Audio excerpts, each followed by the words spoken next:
Hello friends, discrete mathematics के lecture number 6 में आपका स्वागत है।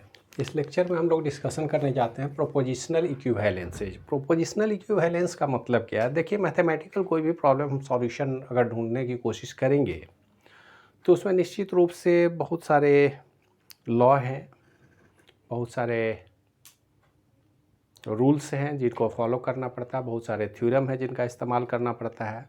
लेकिन यहाँ पर हमारे साथ समस्या क्या है कि हमारा जो वेरिएबल है वो एक डिक्लेरेटिव सेंटेंस है, डिक्लेरेटिव स्टेटमेंट है। तो हम जब भी किसी लॉजिकल ऑपरेटर का इस्तेमाल करें, जब भी किसी प्रोपोजिशनल ऑपरेटर की बात हम करें, तो प्रोपोजिशनल ऑपरेटर के इस्तेमाल करने के बाद जो रिज़ल्ट हमारे पास आएगा उसके मीनिंग में कहीं कोई अंतर नहीं आना चाहिए, सबसे पहला बात है। तो जब भी किसी प्रोपोजिशनल वेरिएबल को हम प्रोसेस करें उसके लॉजिकल कनेक्टिव से, तो जो रिज़ल्ट आए वो उसके मीनिंग में कोई अंतर नहीं आना चाहिए। इस बात को हम ध्यान में रखेंगे और इसको ध्यान में रखते हुए हम लॉजिकल इक्विवेलेंस पर डिस्कशन करते हैं। कुछ थ्योरम और लॉ हैं जो आगे हम लोग चर्चा करेंगे, लेकिन सबसे पहले अभी हम लोग देखें कि जैसे इक्विवेलेंस में है क्या। देखिए, ये कहता है कि it provides a technique improving theorem is to replace or substitute one proposition by another one that is equivalent to it। मतलब कोई भी प्रोपोजिशन को अगर हम चेंज करें किसी दूसरे प्रोपोजिशन से तो वो बिल्कुल इक्विवेलेंट होना चाहिए, उसमें कोई बदलाव नहीं होनी चाहिए। उसके लिए हमने यहाँ पर प्रोपोजिशनल वेरिएबल पी और क्यू का इस्तेमाल किया है। स्टेटमेंट वही है कि if you work hard then you pass the exam. ऐसे पी स्टेटमेंट बोलता है इफ़ यू वर्क हार्ड, और क्यू स्टेटमेंट रिप्रेजेंट करता है यू पास द एग्ज़ाम। इसमें कोई कन्फ्यूजन नहीं है, वही पी और क्यू हमने यहाँ लिया है। तो जब भी इक्विवेलेंसेज की बात होती है तो दो तीन टर्म है जो आपको बिल्कुल ध्यान में रखना है। सबसे पहला टर्म आता है टोटोलॉजी। टोटोलॉजी क्या कहता है कि किसी भी परिस्थिति में ये proposition that is always true.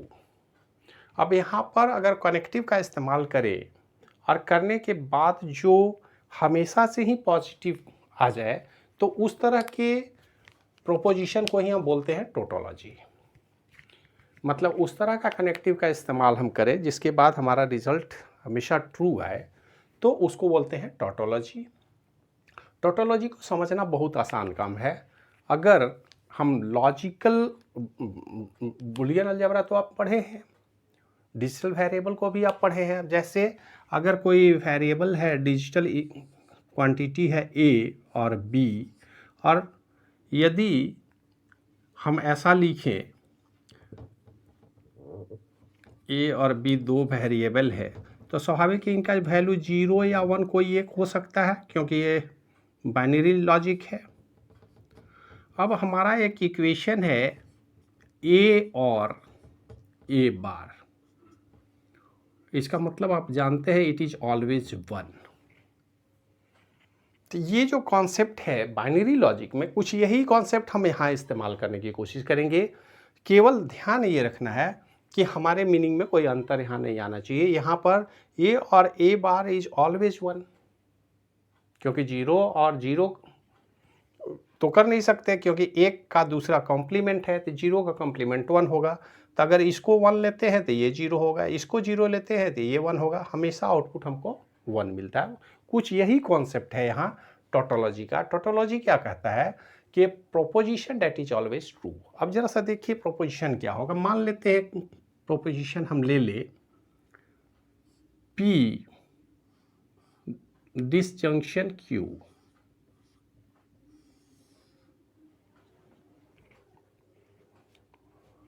अब यहाँ Q की बात अभी नहीं करेंगे, ऐसा करते हैं यहाँ डिसजंक्शन निगेशन ऑफ P, इसको हम ले लें। क्या होगा, देखिए P और Q दो हमारे पास स्टेटमेंट हैं।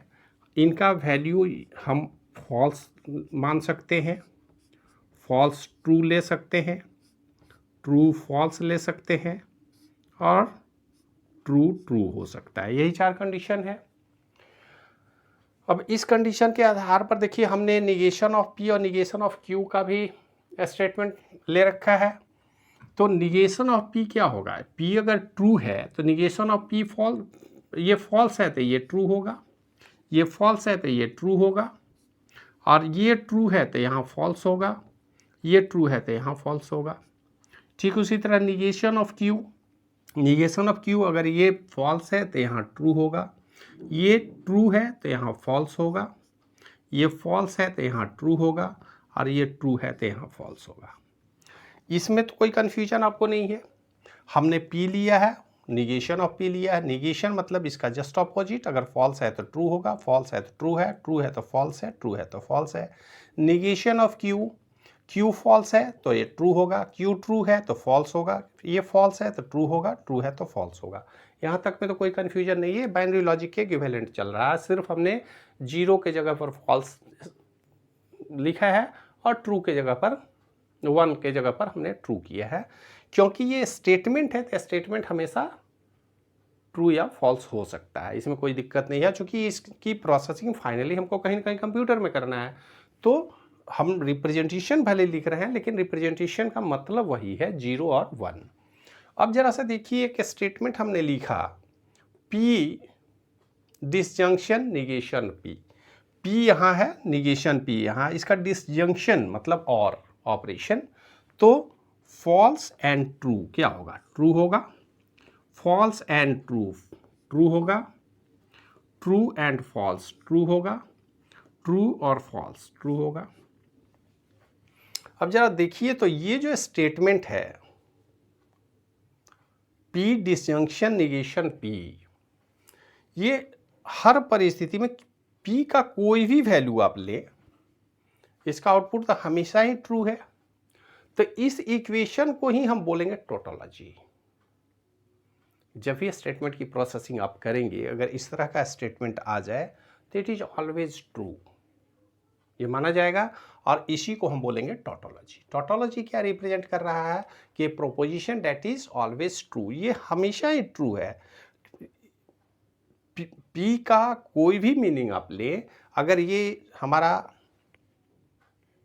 ऑपरेटर लगा हुआ है, कनेक्टिव लगा हुआ है, तो इस कनेक्टिव के लगने का कनेक्टिव क्या है, डिसजंक्शन। मतलब variable disjunction negation of variable. तो किसी भी डिक्लेरेटिव स्टेटमेंट और उसके निगेशन का अगर हम डिसजंक्शन करें और ऑपरेशन करें तो ये टोटोलॉजी होता है, हमेशा ट्रू होगा। और कई बार सर्किट के डिज़ाइनिंग में भी इस बात का हम ध्यान रखते हैं, वहाँ भी सर्किट सिंप्लीफिकेशन में मदद होती है कि अगर किसी भी सर्किट के बनाने के बाद हमको हमेशा ही लॉजिक 1 मिलता है तो उसके लिए कोई सर्किट डिज़ाइन करने की ज़रूरत नहीं है। तो कुछ यही कॉन्सेप्ट यहाँ भी कहता है। और दूसरा टर्म है कॉन्ट्राडिक्शन। कॉन्ट्राडिक्शन देखिए अपोजिट है। कॉन्ट्राडिक्शन बोलता है कि ये proposition that is always false, अब यहाँ पर ट्रू था, यहाँ पे फॉल्स हो गया। फॉल्स कैसे होगा भाई, और ऑलवेज फॉल्स। तो कॉन्ट्राडिक्शन की अगर हम बात करें तो यही ऑपरेशन जरा सा देखिए, हमने किया P conjunction negation P conjunction negation P, ये कंजंक्शन ऑपरेटर है। तो अगर यही सेम, केवल ऑपरेटर हमने बदल दिया है, तो जरा सा देखिए P और निगेशन P, ये ऑपरेशन एंड के रेस्पेक्टिव काम करता है, एंड की जगह पर हम कंजंक्शन का इस्तेमाल करते हैं।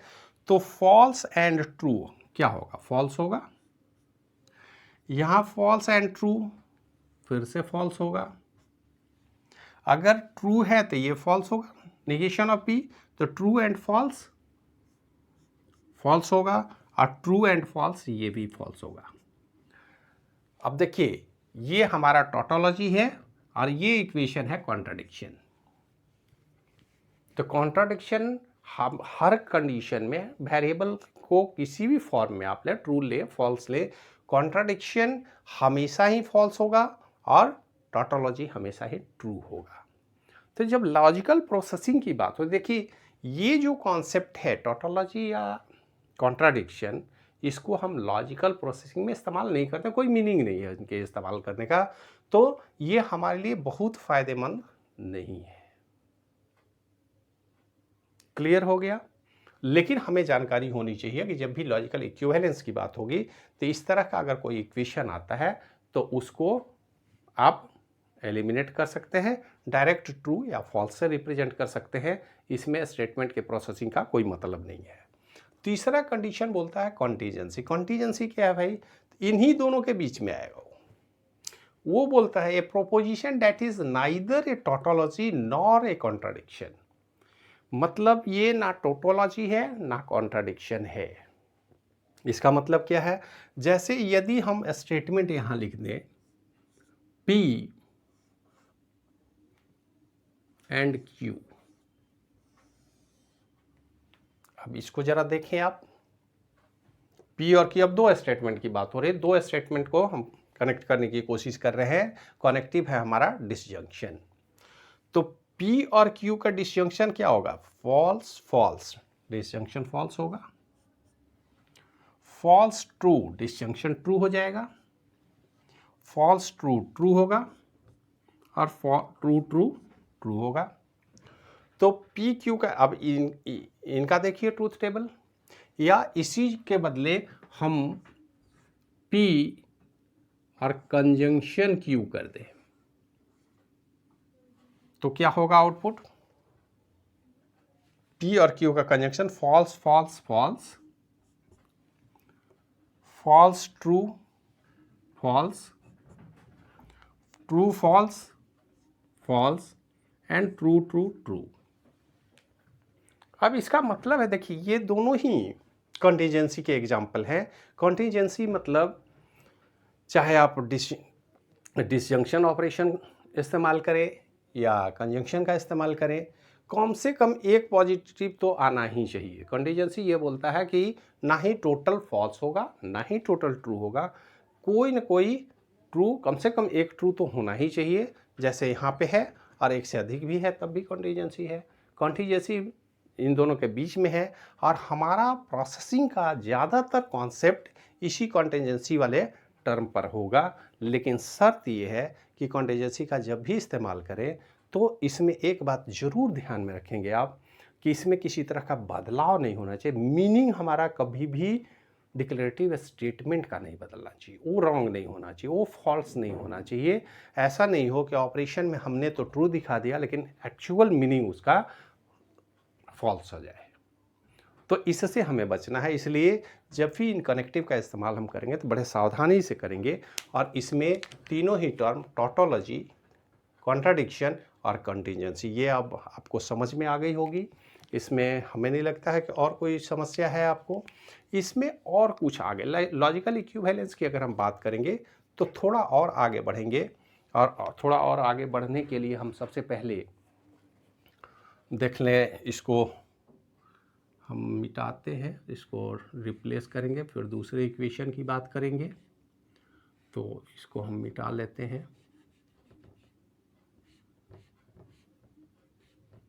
इनको छोड़ देते हैं, केवल इनकी बात हम करते हैं।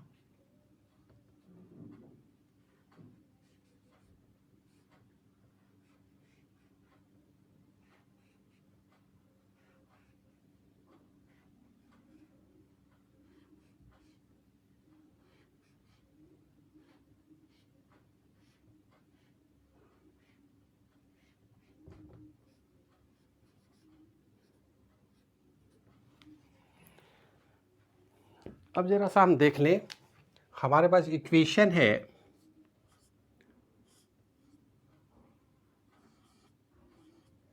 आप जानते हैं P implies Q। P implies Q की अगर हम बात करें तो ये क्या कहता है? P इम्प्लाइज Q की अगर हम बात करें तो P इम्प्लाइज Q, इसका ट्रूथ वैल्यू तो पिछले लेक्चर में हमने देखा था, फिर से एक बार देख लें। False false true, false true true, true false false and true true true, यही कहता है। अब जरा सा एक और इक्विवेलेंस हम देखें, निगेशन ऑफ Q और P। अब इसको जरा सा हम देख लें। निगेशन ऑफ P हम ले लें, इसको थोड़ा सा, निगेशन ऑफ P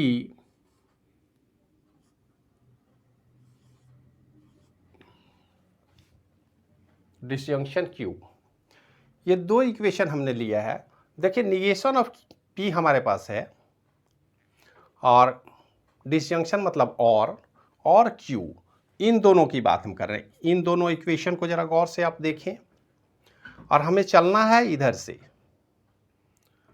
तो ये चूंकि डिसजंक्शन है इसलिए ऑर्डर का कोई बहुत मायने नहीं रखता, फिर भी हम देखते हैं निगेशन ऑफ P और Q ट्रू और फॉल्स क्या होगा। ट्रू होगा, ट्रू ट्रू ट्रू होगा, फॉल्स एंड फॉल्स फॉल्स होगा, फॉल्स एंड ट्रू, फॉल्स और ट्रू, यहां पर और है तो फॉल्स और ट्रू ट्रू होगा। जरा इन दोनों को देखें तो इक्विवेलेंट है। इसका मतलब है कि लॉजिकली हम P इंप्लाइज Q बोले या negation of P disjunction Q बोले, बात बराबर है क्योंकि ट्रूथ टेबल सर्टिफाई करता है। तो इन बातों को आपको ध्यान में रखना पड़ेगा कि ये दोनों ही टर्म भले ही देखने में अलग हों, P इंप्लाइज Q या negation of P disjunction Q, it is equivalent. अब इक्विवेलेंट करने का मतलब क्या, जरा आप समझें कि अब ये जो इंप्लाइज करेक्टिव है इसके लिए सर्किट बनाना संभव है क्या? सर्किट तो डिजाइन नहीं कर सकते हैं, कंप्यूटर में प्रोसेसिंग कैसे होगी? तो जरा सा देखें कि ये जो इक्वेशन है इसकी सर्किट बनाई जा सकती है। ये डिसजंक्शन और ऑपरेशन है। अगर हम इस तरह से और गेट बना लें और इस और गेट में हम एक नॉट गेट लगा लें और एक दूसरा लगा लें, यहाँ पे हम दे दें P और यहाँ पे हम कर दें Q। यहाँ पर देखिए तो क्या आउटपुट मिलेगा। यहाँ निगेशन ऑफ P कहें या P बार करें और Q। इसका मतलब है कि जहाँ भी हमको P implies Q operation perform करना होगा डिजिटल सर्किट में, क्योंकि निगेशन ऑफ P के लिए तो कोई बात नहीं, निगेशन के लिए तो हम सीधे नॉट गेट लगाते हैं, निगेट हो जाता है जैसा कि हमने यहाँ किया। अगर हमने यहाँ P लिया है तो निश्चित रूप से हमको यहाँ निगेशन ऑफ P मिलेगा। तो निगेशन ऑफ P और Q अगर हम कर ले, जो कि ये सर्किट प्रूव करता है कि it is equivalent to P implies Q। तो इस तरह से हम इसको बना सकते हैं, हमारे लिए कोई मुश्किल काम नहीं है। तो इसको आप इक्विवेलेंट के तौर पर मान सकते हैं कि नहीं? माना जा सकता है। अब एक दूसरा और भी इक्वेशन है, एक इक्वेशन है P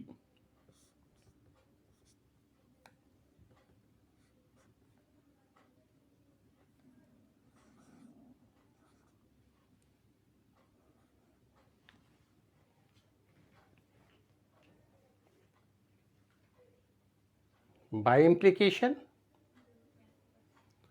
तो P बाय इम्प्लीकेशन Q क्या कहता है, इसको हम लोग ऐसा करें, एक काम हम करते हैं, P इम्प्लीकेशन Q है हमारे पास, और यदि हम यहाँ पर इसको हटा दें, अब इसको हम चेंज कर रहे हैं, आप लोग इसको नोट कर लीजिएगा। अगर हम यहाँ पर Q इंप्लाइज P कर दें तो P इंप्लाइज Q का ट्रूथ टेबल तो हमारे पास है। तो क्या P इंप्लाइज Q और Q इंप्लाइज P का ट्रूथ टेबल नहीं बना सकते हैं? बनाया जा सकता है। Q इंप्लाइज P अगर लिखेंगे तो F क्या होगा? ट्रू होगा। एंड ट्रू फॉल्स, ये फॉल्स होगा। ट्रू फॉल्स, अगर हम Q इंप्लाइज P बोले तो ट्रू फॉल्स का क्या होगा? फॉल्स होगा। ये फॉल्स ट्रू ट्रू होगा और फिर ट्रू ट्रू ट्रू है। तो आप सावधानी पूर्वक सोचें, अगर हम P इम्प्लाइज Q इस तरह से बना रहे हैं तो Q इम्प्लाइज P, इन दोनों के सहारे हम इसका भी ट्रूथ टेबल बना सकते हैं। डबल इम्प्लीकेशन क्या कहता है, इसका पिछले लेक्चर में हमने देखा था, इफ F ट्रू, ये फॉल्स, ये फॉल्स और ये ट्रू होगा। डबल इम्प्लीकेशन बोलता है कि it is possible when P is all equal to Q, if and only if P then Q। अब जरा सा हम एक इक्वेशन बनाते हैं। हम अगर कहें कि P इम्प्लाइज Q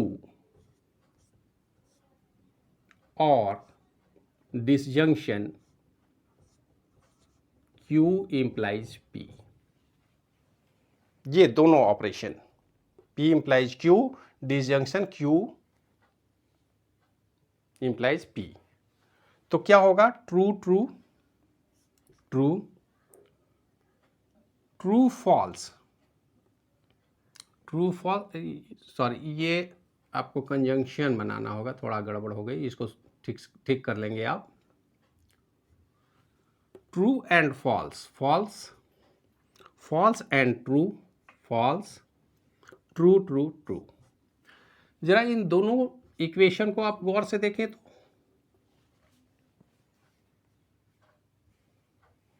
अगर हम P डबल इम्प्लीकेशन Q लिखें या फिर P implies Q and Q implies P, अब इनका स्टेटमेंट क्या है भाई, P implies Q, if P then Q, if you work hard then you pass the exam, और ये क्या कहता है, if you pass the exam then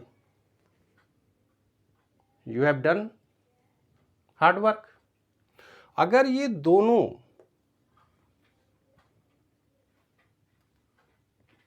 conjunction के थ्रू कनेक्टिव के तौर पर जोड़े जाएं तो P डबल इम्प्लीकेशन Q के बराबर आता है। तो इसका मतलब है कि क्या इक्वेशन में हम ऐसा नहीं लिख सकते कि P double implies Q is equivalent to P implies Q and Q implies P, ऐसा हम लिख सकते हैं। अगर हम ऐसा लिख सकते हैं तो इसके इक्विवेलेंट में जरा आप देखें, जो अभी हमने बनाया है, ऐसा लिखा जा सकता है, निगेशन ऑफ P और Q and negation of Q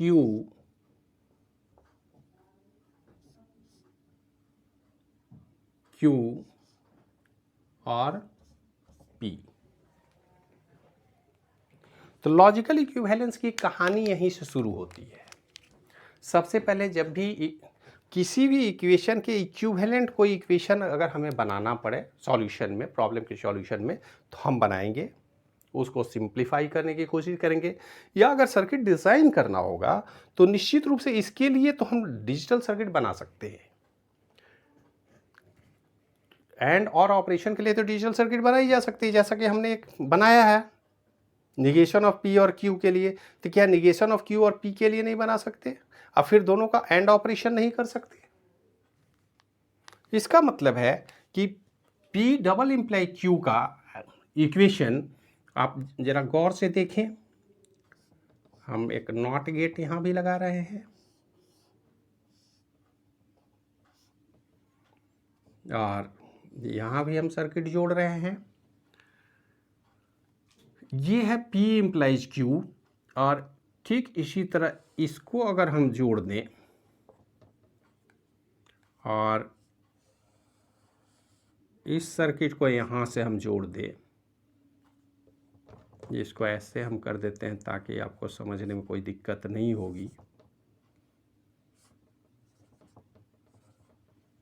और फाइनली हम एक एंड गेट लगा करके इसको यहाँ से जोड़ दें, इसको यहाँ से जोड़ दें, तो यहाँ पर जो आउटपुट हमें मिलेगा that is P double implication Q ही होगा। तो इसी इक्विवेलेंस से हमको फ़ायदा ये हुआ कि हम जब चाहें डिजिटल सर्किट इसके लिए डिज़ाइन कर सकते हैं अपने प्रोपोजिशनल वेरिएबल के प्रोसेसिंग के लिए। तो हमने P इम्प्लाइज Q के लिए सर्किट बना लिया है, Q इम्प्लाइज P के लिए भी बना दिया है, और इनको अगर कंजंक्शन के थ्रू जोड़ लें, कंजंक्शन मीन्स एंड ऑपरेशन, तो एक एंड गेट हमने लगा लिया, तो हमको ये जो आउटपुट मिला it is just equivalent to P double implication Q। तो इस तरह से हम कह सकते हैं कि आसानी से किसी भी प्रोपोजिशनल वेरिएबल की प्रोसेसिंग की जा सकती है। हम मैथमेटिकल ऑपरेशन परफॉर्म कर सकते हैं, भले ही हमारे वेरिएबल का रिप्रेजेंटेशन कोई ना कोई डिक्लेरेटिव स्टेटमेंट हो। हाँ, ये तय है कि हमारे जो वेरिएबल हैं वो डिक्लेरेटिव स्टेटमेंट को रिप्रेजेंट करेंगे और उस स्टेटमेंट का actual representation whether it is true और फॉल्स के फॉर्म में होना चाहिए। वो निश्चित रूप से ट्रू फॉल्स के फॉर्म में होंगे तभी तो उनको हम प्रोपोजिशनल वेरिएबल मानेंगे, अदरवाइज नहीं मानेंगे। तो किसी भी प्रोपोजिशनल वेरिएबल का मैथमेटिकल इक्वेशन में कन्वर्ट किया जा सकता है, उसको डिजिटल सर्किट बनाई जा सकती है और डिजिटल सर्किट बना के उसकी प्रोसेसिंग की जा सकती है। तो इस पर और भी और डिटेल इसमें डिस्कशन करेंगे। नेक्स्ट वीडियो में हम लोग डिफरेंट जो मैथमेटिकल हमारे पास रूल्स हैं उनको इम्प्लाई करेंगे और उसके लिए कितने सारे रूल्स प्रीपोजिशनल वेरिएबल में एफिशिएंटली यूज किए जा सकते हैं उस पर डिटेल डिस्कशन करेंगे। इस वीडियो में इतना ही, मिलते हैं नेक्स्ट वीडियो में, तब तक के लिए धन्यवाद।